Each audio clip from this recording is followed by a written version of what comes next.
Attorney General Bill Barr resigns as Arizona is poised to decertify their election results.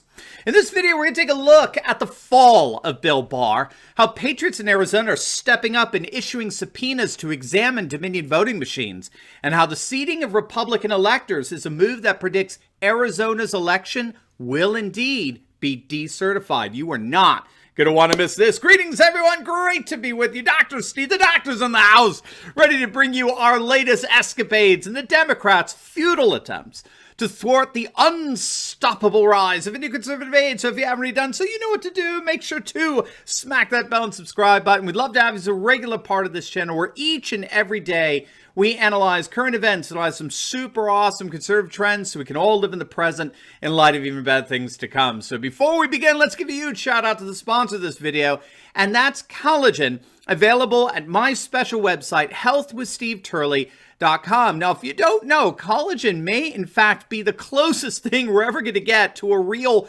fountain of youth. Many health experts now agree that consuming collagen helps to renew and revitalize how you look and how you feel. Taking collagen regularly can revitalize your body, can make your skin, your bones, even your hair look and feel more healthy and youthful. I use it every day. I put it in my coffee in the morning. It's great. I love it. And if you click on that link below today, you can get 51% off your order. So don't wait. It's a limited time offer.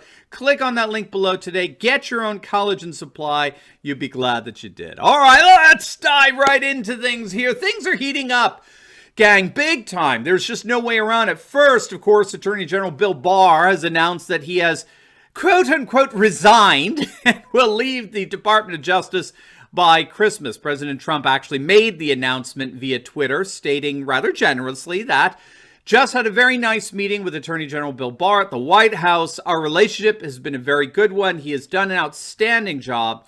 As per letter, Bill will be leaving just before Christmas to spend the holidays with his family. Now, while President Trump's words were certainly supportive, it was reported just a few days back that Trump was openly discussing the possibility of firing Barr.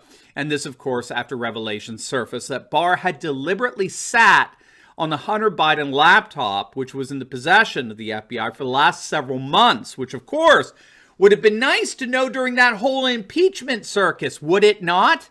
I mean, Trump himself openly questioned why on earth Barr sat on this information, especially when things were actually being fabricated and made up to tarnish President Trump with. The Wall Street Journal reported that Bill Barr deliberately hid the federal investigation into Hunter Biden, as well as James Biden, Joe's brother, even when Joe Biden was openly denying before the entire nation that there was nothing to see there. There were no investigations. Everything Trump was saying had been disproven and refuted.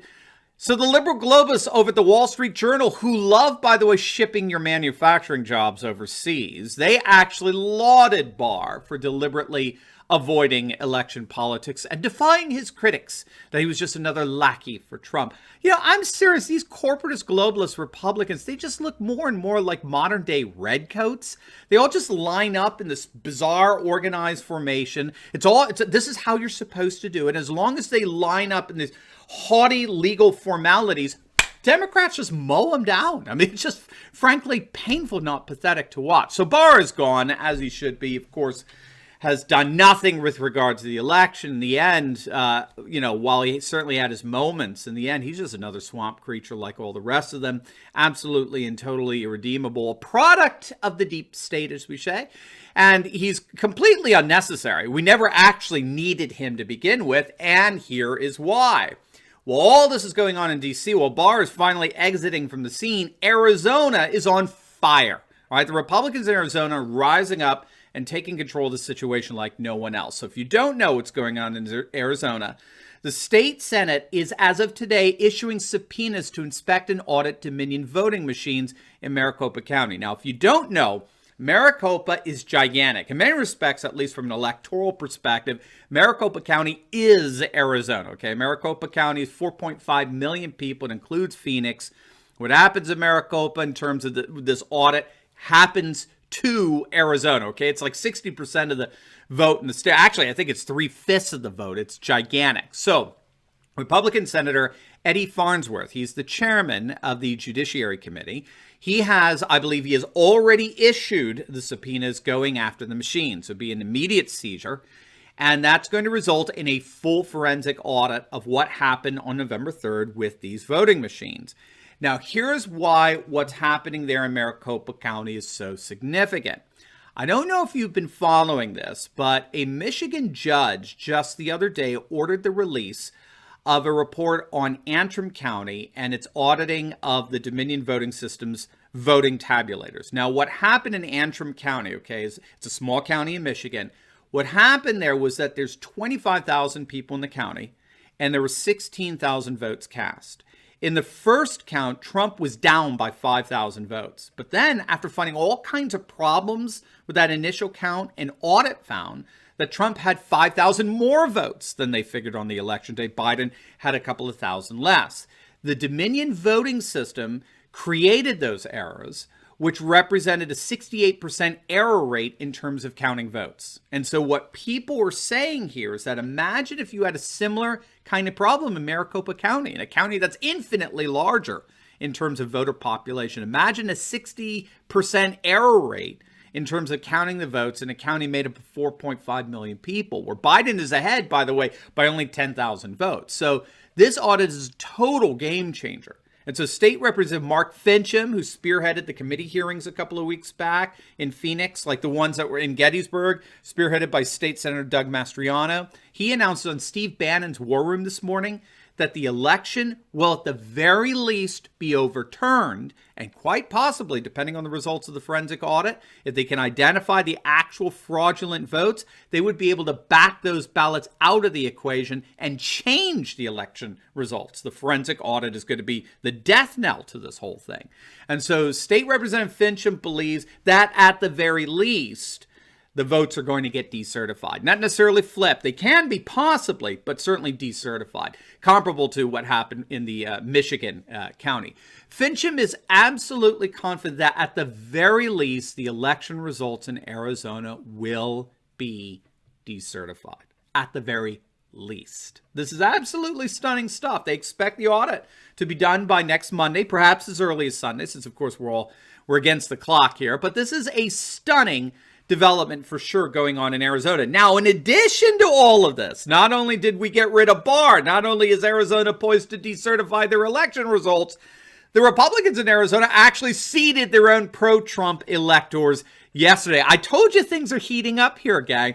But first, I am so excited to announce our exclusive New Year's virtual conference on January 9th, 2021 to help you feel prepared for the year ahead, right? We're going to give you the information you need to remain strong and confident, whatever may come, precisely because we're going to give you a long-term perspective that will give you the assurance you need to head into the new year with confidence and resolve. Now, seating for the conference is limited, and to make it even better, as of today, we've got our early bird sale price you could take advantage of. It ends on Friday at midnight, and if you join our Insiders Club, you can even get more of a discount. So don't wait. Make sure to click on that link below and take advantage of our early bird registration special, which ends this Friday. And you'll be glad to know that a portion of the proceeds will go to Good Neighbors Home Repair. So not only are you going to be blessed by this conference, but you're going to bless others with your registration as well. So don't wait. Click on that link below and register for our New Year's virtual conference today. All right. So look at this from the Arizona Central. Look at this headline. These liberals.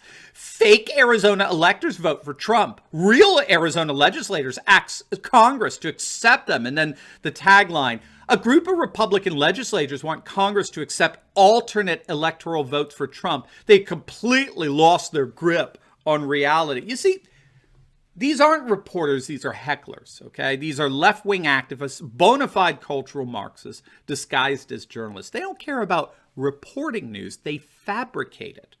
They're the ones who are angry. Not that we've lost our grip on reality. They're angry, they mock and ridicule precisely because their version of reality, their concocted, fabricated version of reality has lost its grip on us, or frankly, it never had its grip on us. That's why they hate us. We refuse to comply with the fabricated version of reality that they concoct and then call it news. But whether these hecklers disguised as reporters recognize it or not, as reported yesterday, Arizona is not alone. A number of electors in Pennsylvania, Georgia, Nevada have been seated for their votes for President Trump, creating a dueling electors scenario. In fact, it's increasing upwards to, I believe, 6 or 7 states now with dueling electors. Now, we talked about this yesterday, but this has been done before, back in 1960, where Democrat electors challenged Richard Nixon's victory in Hawaii by submitting a conditional vote for John F. Kennedy. It was procedural in that they believed that there was still the case that a court could overturn the results or a recount could be outcome determinative, which it was. After a recount, Kennedy actually ended up winning the state and the electors. So this procedural vote by Republicans to seat their own pro-Trump electors in effect declares that this election is still being contested. Okay, it's not over. And this seeks to preserve any legal claims that may be presented going forward. So like I said, all of this is to say that things are indeed heating up here. We're going to be keeping our eyes, particularly what happens in Maricopa County in Arizona, and see what comes of what may be a bombshell audit of Dominion voting systems made public in the next few days.